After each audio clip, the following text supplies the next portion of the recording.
Olá, meus caros, nós estamos aqui para a nossa quinta aula do nosso curso de iniciação à teologia católica.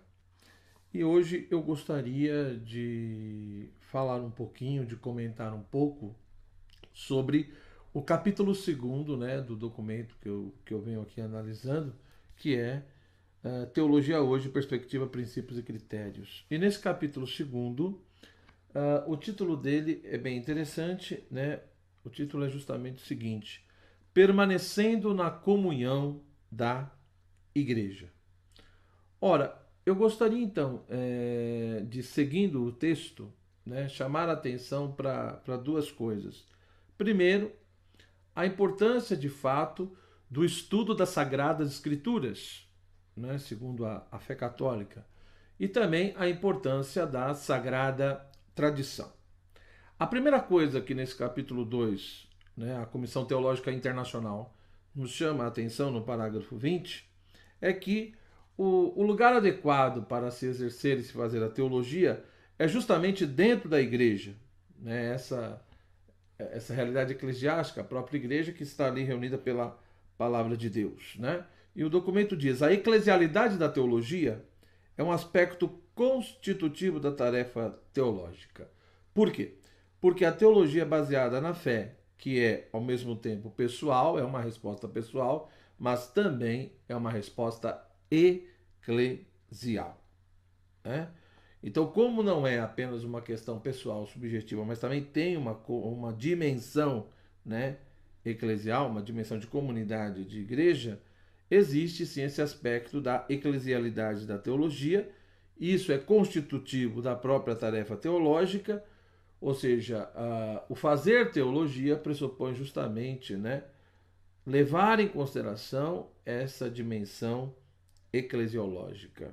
Né? Essa tarefa teológica, essa busca do entendimento da fé, deve ocorrer na igreja e, portanto, alguém que de fato faz parte dessa comunidade, dessa igreja. Né? Por quê? Porque aquilo que vai ser avaliado, aquilo que vai se buscar a compreensão, que é a própria fé, né? Se a teologia de fato está baseada na fé e a fé não tem só uma dimensão pessoal, mas também eclesial, então, evidentemente, que é constitutivo da tarefa teológica essa própria levar em consideração essa dimensão da eclesiológica. Tá? Isto posto, né, o documento chama atenção dizendo que na teologia católica sempre procurou se analisar quais eram de fato os pontos fundamentais de referência para a tarefa teológica, ou seja, fazer teologia a partir de quê? Né? A partir de qual lugar, qual é o grande ponto ali de referência, tá certo?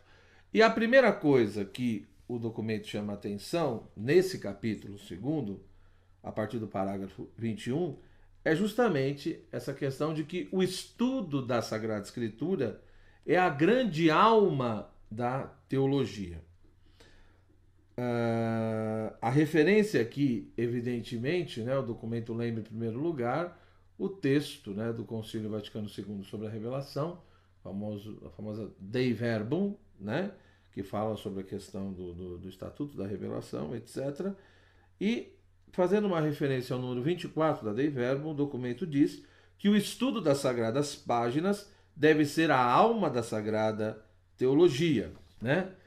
E salienta que essa é uma afirmação central no Concílio Vaticano II e, ao mesmo tempo, mostra como, né, o próprio Papa Bento XVI, no pontificado dele, também reiterava essa ideia, né, no documento Verbum Domini, onde o Papa dizia: onde a teologia não é essencialmente interpretação da Escritura na igreja, essa teologia já não tem fundamento. Então veja que o que é interessante é que ele coloca que a teologia essencialmente, né, ou seja, faz parte da identidade, né, da natureza, da essência da teologia, daquilo que de fato ela é em si mesma, entrar nessa leitura, nessa interpretação da Sagrada Escritura.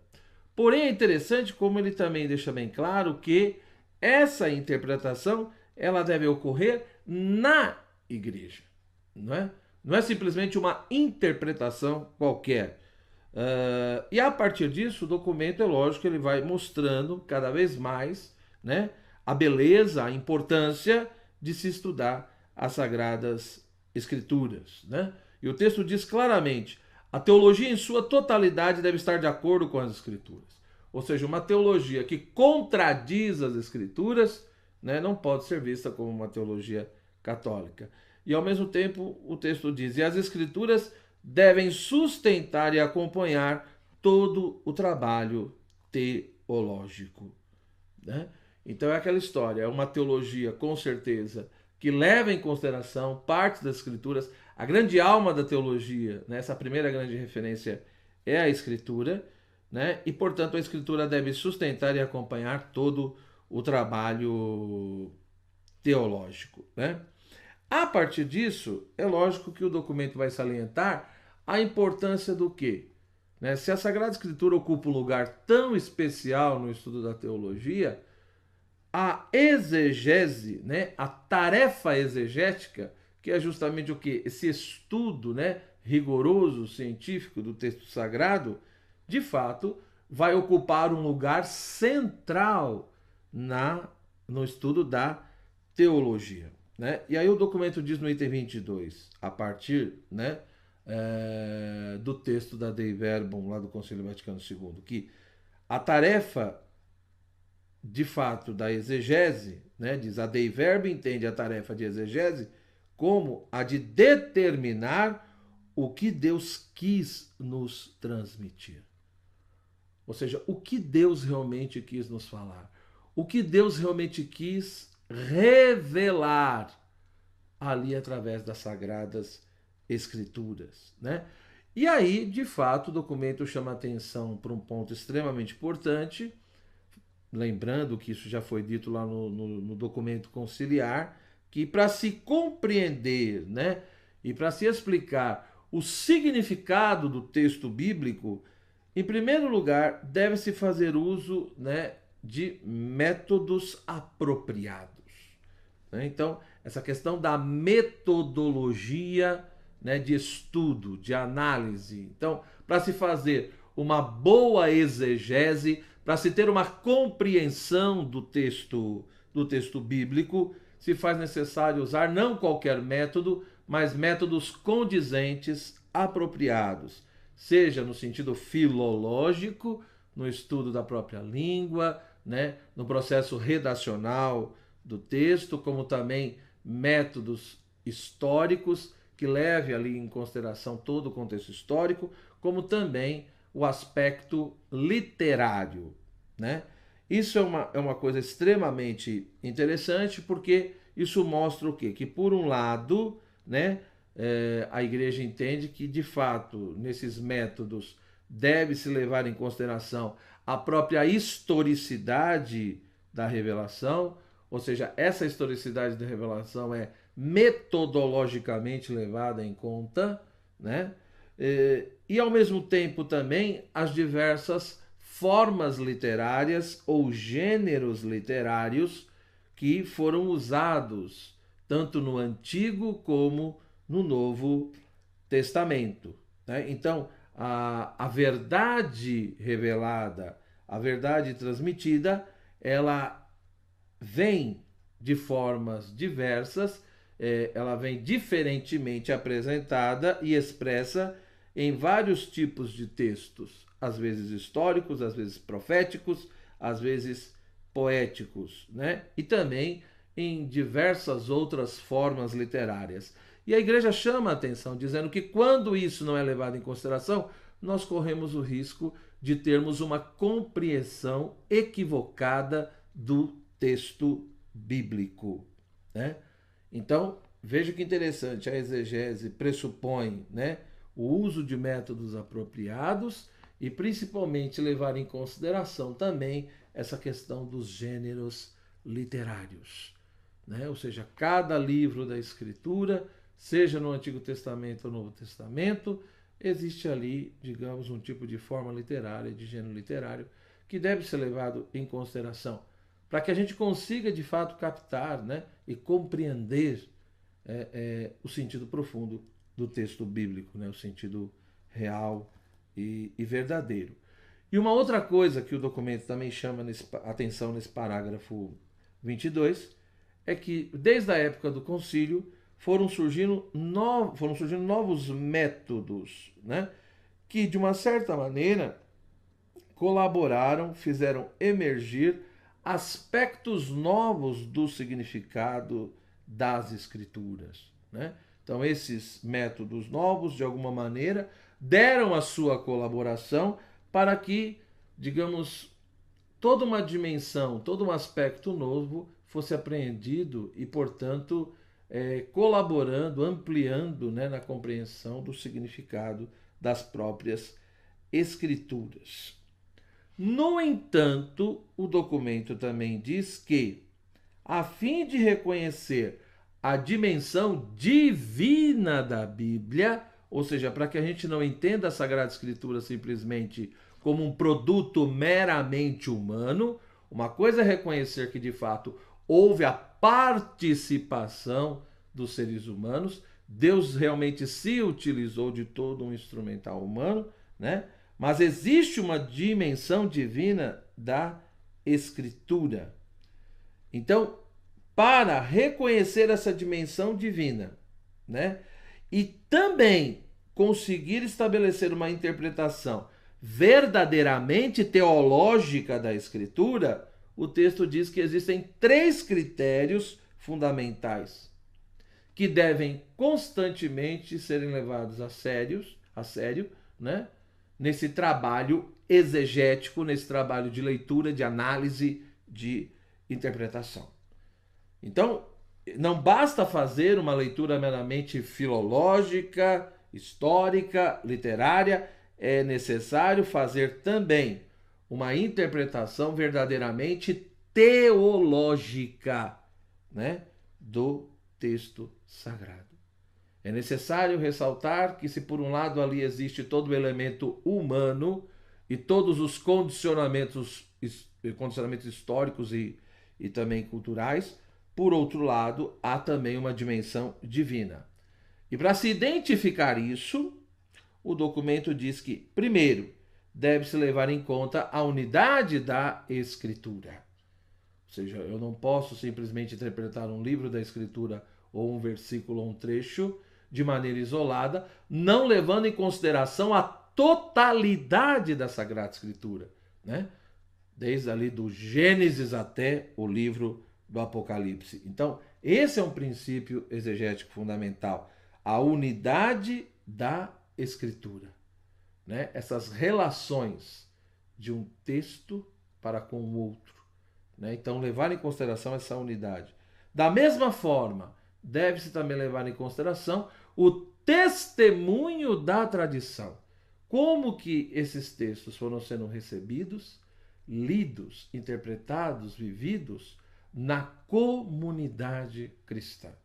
Esse segundo elemento também é extremamente importante. E por fim, a analogia da fé, né? Como que essa fé foi sendo realmente compreendida e vivida no decorrer da história, né? Depois vamos aprofundar um pouco mais isso. E aí ele coloca, né? Por que de fato, ou seja, o documento coloca que o concílio não é por acaso que se refere, por exemplo, à unidade da Escritura, porque a Bíblia testemunha a verdade completa da salvação somente na sua totalidade pluriforme. Então, se eu quero encontrar de fato a verdade completa da salvação, eu não posso levar em consideração apenas uma parte ou um aspecto da Sagrada Escritura, mas sim a sua totalidade, né? E aí o documento coloca como que a exegese foi de fato se desenvolvendo e amadurecendo ao ponto de conseguir estabelecer formas metodológicas, né, que consideram realmente essa totalidade do cânon da Escritura, né? Essa leitura em conjunto e que é fundamental.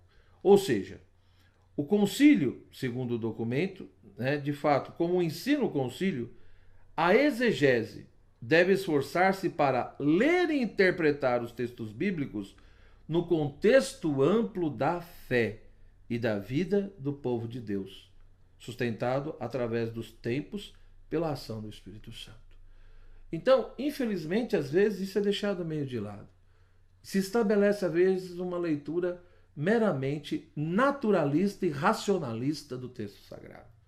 É como se Deus, né, de fato, é como se não houvesse uma dimensão divina das Escrituras, né? Em alguns lugares, essa dimensão divina, não sei se é negada, mas é profundamente atenuada. E se ressalta muito apenas o quê? Determinados métodos, né? Principalmente o método histórico crítico, por exemplo, que é muito utilizado no Brasil, que com certeza tem o seu valor, tem a sua importância, o documento não nega isso, né? E salienta, enfim, como eu já disse, esse aspecto histórico, esse aspecto crítico, literário também é fundamental, mas por outro lado também, como o próprio documento diz nesse final do número 22 do capítulo 2, né? O texto é bem claro.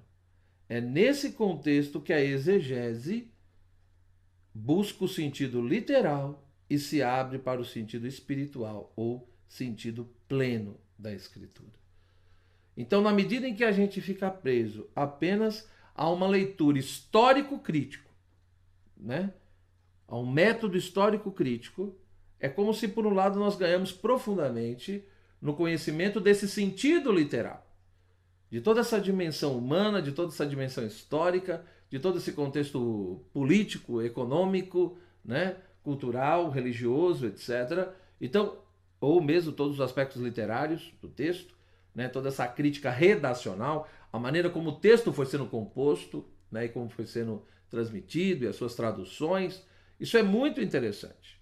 Né? É muito interessante estudar ali os manuscritos, né? Fazer toda uma análise comparativa para se estabelecer edições críticas. Então, esse olhar mais científico, esse olhar histórico-crítico, ele tem o seu valor, porque ele nos ajuda a aproximar realmente de todo esse trabalho e elemento humano e, portanto, desse sentido literal. Porém, a igreja também entende que a tarefa da exegese, do ponto de vista católico, não é apenas essa. Ela deve buscar atingir também, né? Ou no mínimo, ela busca o sentido literal, mas ela tem que ter essa abertura ao sentido pleno da Escritura. Por quê? Porque muitas vezes por trás daquele sentido literal, ou naquele próprio sentido literal, nós temos ali uma figura, né? Toda uma imagem que aponta ou que pressupõe todo um sentido espiritual, todo um sentido pleno. Né? Então é olhar para, por exemplo, para uma dimensão da arca de Noé e ver ali, por exemplo, da mesma forma que a arca, né, por intermédio dela, Deus salva, né, aqueles animais ali e alguns seres humanos, a arca que indica, né, que pode ser vista como uma figura, né, da igreja que também, né, é usada por Deus por intermédio da sua igreja, que vai propagando essa salvação de Cristo, né, e que vai sendo, digamos, sinal de redenção. Então, nesse item 22, o documento termina justamente dizendo isso. Somente quando se observam os dois níveis metodológicos, ou seja, histórico-crítico e teológico, é que se pode falar de uma exegese teológica, de uma exegese adequada a este livro. Ou seja, se eu quero levar em consideração apenas o aspecto teológico, ou se eu quero levar em consideração apenas o aspecto histórico-crítico, eu estou, digamos assim, quebrando, né?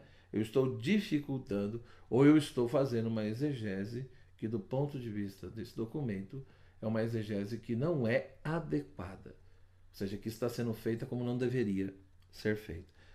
Infelizmente, às vezes, parece que isso acontece, se o documento está chamando atenção para isso. Né? E, portanto, devido a toda essa relevância e essa importância das Sagradas Escrituras, uma outra coisa também que vai ser chamada a atenção é que, entre as diversas disciplinas teológicas, se de fato a Sagrada Escritura é a alma da teologia, né, então todas as disciplinas teológicas devem levar isso em consideração, né? Ou seja, esse fundamento, né? Buscar esse fundamento na palavra de Deus revelada, né? Na palavra revelada de Deus, da mesma como ela foi transmitida tanto pela Escritura quanto pela tradição, isso é essencial para a teologia e, portanto, em qualquer exposição teológica e disciplina teológica, sempre tem que se ter essa preocupação com as temáticas bíblicas, né? O pressuposto bíblico, o fundamento bíblico, o referencial bíblico. Tá? E, devido a isso, né, a essa grande importância, o documento termina nessa parte no item 24 dizendo que, de fato, a teologia deve esforçar-se para abrir amplamente a Escritura aos fiéis cristãos. Ou seja, os cristãos, de fato, devem ter acesso às Sagradas Escrituras. Devem ser estimulados a ler e a meditar a Escritura. E não só a ler e meditar e a estudar, né? Mas é evidente que, principalmente, interiorizar tudo isso. Transformar tudo isso em vida, em atitudes concretas, né? Agora, como que eu vou transformar isso em vida se eu ignoro, né? E aí a grande, famosa frase de São Jerônimo, né? Quem ignora as Escrituras, ignora o próprio Cristo. E, infelizmente, nós sabemos que muitos católicos, né, o seu amor pelas Escrituras é um amor assim, não sei nem classificar, né? É ínfimo, né? Ou seja, hoje nós sabemos que, de fato, muitas pessoas se interessam, vêm estudando e lendo, mas, vamos ser honestos, precisa melhorar muito ainda, né? Essa coisa de ler realmente as Sagradas Escrituras todos os dias, meditar a Escritura, né? E fazer um estudo mais sistemático, mais profundo da Escritura. Por quê? Porque para nós é um livro sagrado, né? Foi escrito de fato por inspiração do Espírito Santo. Então há ali toda uma dimensão divina. Se por um lado tem todos esses aspectos humanos, né, e que exige até essas dimensões metodológicas, né, que deve ser levado em consideração, por outro lado há um aspecto divino, que também exige determinadas coisas e posturas metodológicas para que nós possamos também não esquecer essa dimensão divina da Escritura, né? Por isso, nós realmente como cristãos, nós precisamos ter não só um respeito, mas um amor profundo, né? A Sagrada Escritura é princípio normativo para a nossa existência. Então é muito duro, às vezes você ouve um católico dizer, né? Mas só porque está escrito na Bíblia? Só porque a Escritura diz isso? Bom, por aí a gente vê o tamanho da falta de consciência e de esclarecimento de um católico que diz esse tipo de coisa, né? Então, enfim, precisamos despertar para isso.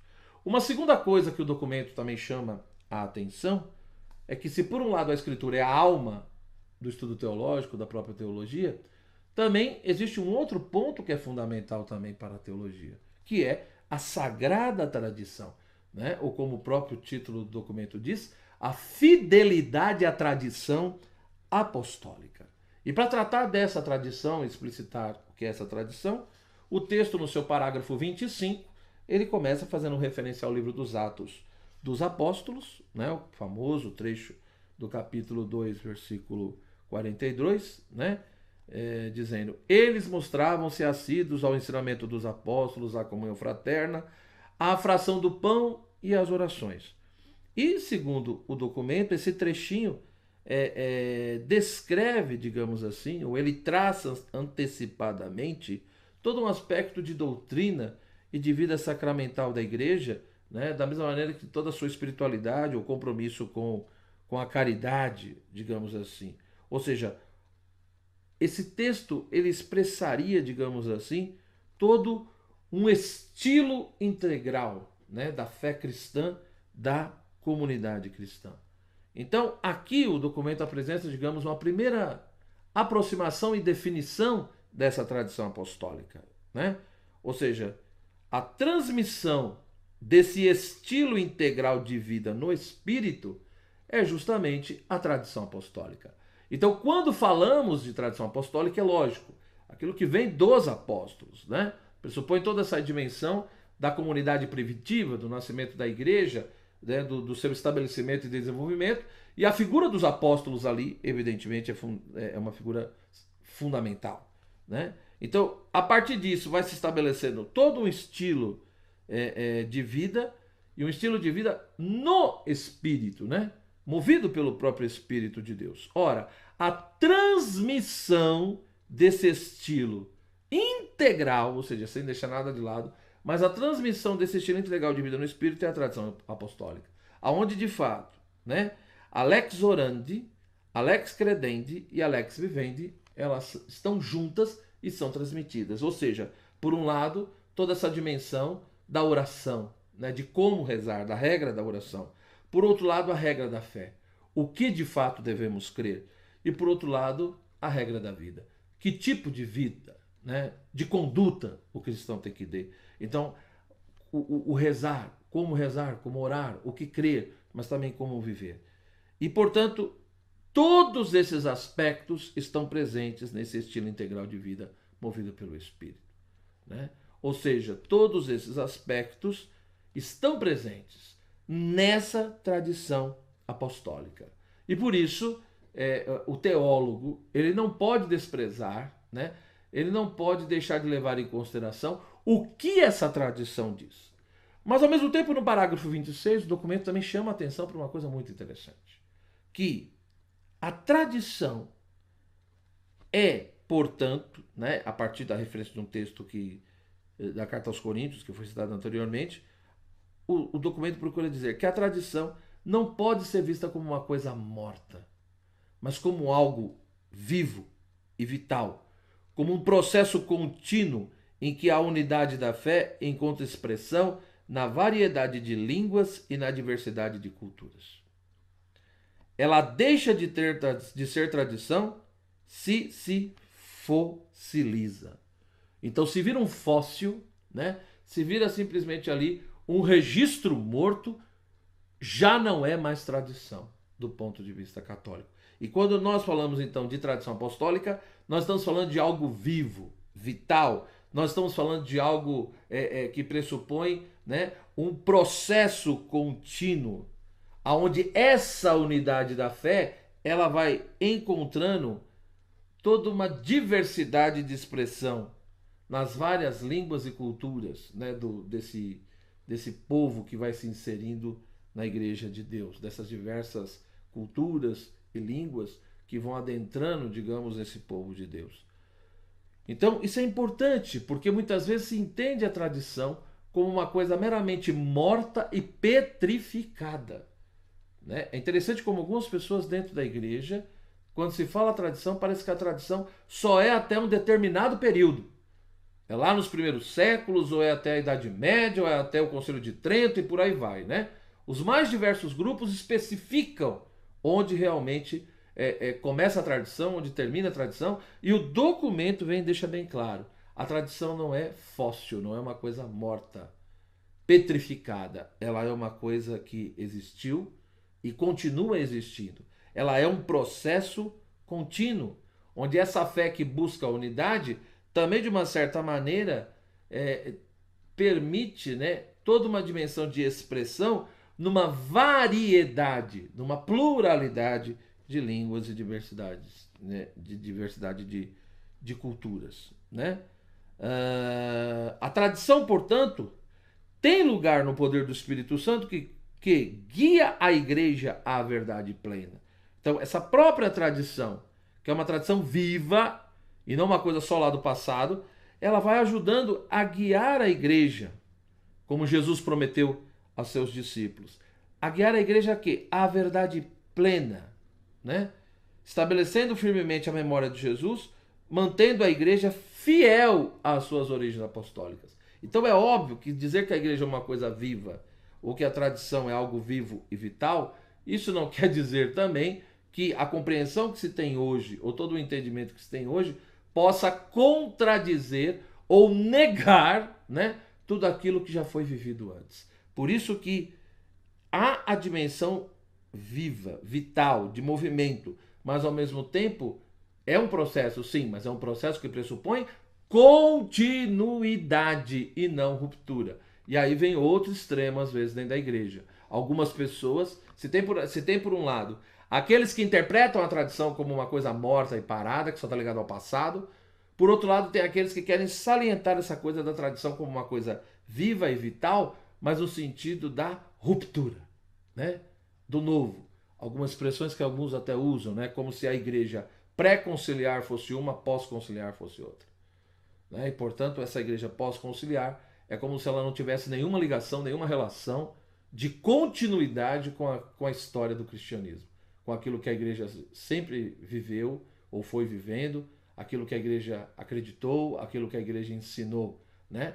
Então essa coisa muitas vezes dá a ideia de uma ruptura, e isso é um grande problema, né? Então o documento, por um lado, quer mostrar sim que não é uma coisa parada e morta, né? Que pressupõe vida, vitalidade, né? Que é processual, que vai ajudando a igreja a se aproximar dessa verdade plena, dessa compreensão, mas ao mesmo tempo tem continuidade. Por quê? Porque essa mesma tradição ajuda a igreja a se manter firme, a se manter fiel às suas origens apostólicas, permitindo, portanto, a transmissão segura da fé e encorajando a apresentação sempre nova do Evangelho. Ou seja, por um lado, eu tenho a fidelidade às origens, né?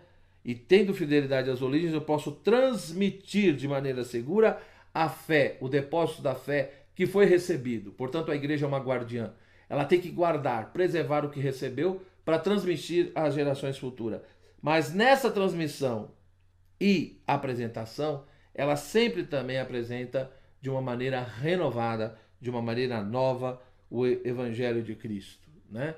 E quem é de fato que vai conduzir tudo isso? São os pastores da igreja, que são os sucessores dos apóstolos. É isso que o documento diz.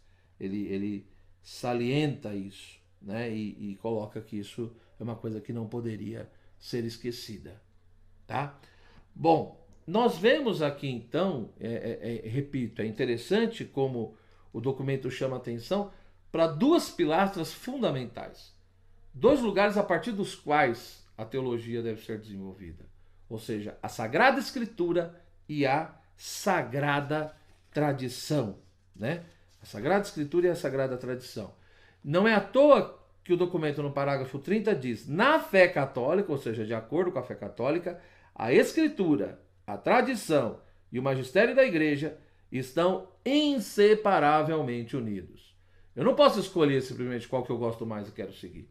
Ah, eu só quero saber da Bíblia, eu não quero saber de tradição nem magistério. Outros dizem: ah, eu só quero saber da tradição. Né? A tradição é mais importante. De vez em quando eu olho a Bíblia, né? Outros dizem: não, o que me interessa só são os documentos da igreja, aquilo que o magistério da igreja ensina, né? O Papa, os bispos em comunhão com ele, etc. e tal. Não. O texto é muito claro. Na fé católica, tudo isso está unido e é inseparável. Porque se por um lado a Escritura é a alma da teologia, por outro lado, o texto também é muito claro que essa teologia ela tem que ter toda uma relação e uma fidelidade à tradição apostólica, mesmo compreendendo essa tradição como algo vivo, né, e como um processo contínuo. Mas eu não posso interpretar tudo isso numa chave de leitura de ruptura, mas sim de continuidade, tá? E, portanto, a grande questão que se coloca também é: quem é que vai interpretar, seja a Sagrada Tradição como a Sagrada Escritura? Então, por um lado, eu vejo grupos dentro da igreja que cada um, né, muitas vezes se critica dizendo: ah, essa pessoa interpreta a Bíblia a partir dela mesma, não leva em consideração os ensinamentos da igreja. Então, aqueles que interpretam a Escritura a partir de uma mera opinião pessoal. Por outro lado, nós também temos muitos grupos dentro da igreja que fazem a sua interpretação da tradição. Eu tenho o meu medo de ver, o meu modo de ver a tradição, a minha maneira de interpretar, enquanto que o texto diz: a Sagrada Tradição e a Sagrada Escritura constituem um só sagrado depósito da palavra de Deus confiado à igreja. Ou seja, as duas coisas foram confiadas à igreja. E o ofício de interpretar autenticamente a palavra de Deus, quer na sua forma escrita, né, Sagrada Escritura, ou na forma da tradição, foi confiado unicamente ao magistério vivo da igreja. Né? Der Verbum, número 10. Então, o magistério da igreja vai acabar prestando um serviço, né, uma dimensão de diaconia, de nos ajudar de fato, né? Ou seja, a questão não é tanto gerar verdades no magistério, mas sim nos ajudar a ver qual a verdade revelada por Deus na Sagrada Tradição, como também na Sagrada Escritura. Mas, se isso foi confiado à igreja, se a palavra de Deus foi confiada à igreja, seja pela Sagrada Escritura como pela Sagrada Tradição, então isso, né, as duas dimensões aí, as duas realidades, pelo menos do ponto de vista católico, pressupõe essa presença, esse trabalho do magistério vivo da igreja. Então, por um lado, é lógico que tem todo esse respeito e importância, né, do estudo, da investigação, tanto da escritura como da tradição, mas, por outro lado, também deve se levar em consideração como que o magistério entende e compreende tanto a escritura quanto a tradição.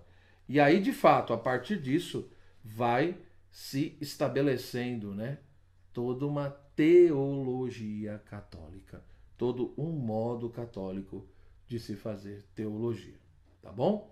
Então, na nossa próxima aula, eu pretendo continuar nesse mesmo assunto, né? E aí, a partir do documento, aprofundar um pouco o que é essa tradição de fato, como deve ser essa articulação da tradição com a escritura, qual é a diferença entre tradição e tradições, tá certo? E aí nós vamos caminhando, né? Hoje eu procurei mais especificar realmente essa coisa da escritura e da tradição, no sentido mais elementar e básico, né? Mas aí a gente vai continuando na próxima aula com a sequência do próprio documento, que vai nos mostrar coisas muito belas, né? Por exemplo, a presença dos padres da igreja, dos santos padres, nessa sagrada tradição, né? Da mesma forma que depois vai falar do censo dos fiéis, né? Que também deve ser um lugar ali a partir do qual deve se fazer teologia e que deve se levar em consideração, né, o famoso sensus fidelium, tá certo? Da mesma forma que aí mais para frente o documento retoma essa questão do magistério da igreja e a importância, né, de aderir àquilo que o magistério da igreja propõe aos fiéis da igreja. Mas tudo isso nós vamos tratar na nossa próxima aula. Então eu espero que o curso esteja te ajudando, que você possa compartilhar a aula, compartilhe com outras pessoas, né? Se você quiser receber os vídeos, ser avisado quando for colocado um vídeo novo, se inscreva no meu canal, tá certo? Clica no sininho e depois de assistir o vídeo, clica no OK. Tudo isso se você quiser receber o vídeo, evidentemente, aí é uma escolha sua. Visite o meu site, né, lá www.joelgracioso.com.br. Você vai encontrar lá também muitos cursos e materiais, tá certo? Da mesma forma, minha página no Facebook, se você quiser curtir e acompanhar todo o meu trabalho que eu vou fazendo, tá? Então tem ali a página, o site, esse canal do YouTube. Que Deus te abençoe, muito obrigado pela sua atenção, tá certo? E até a próxima aula. Até mais. Obrigado.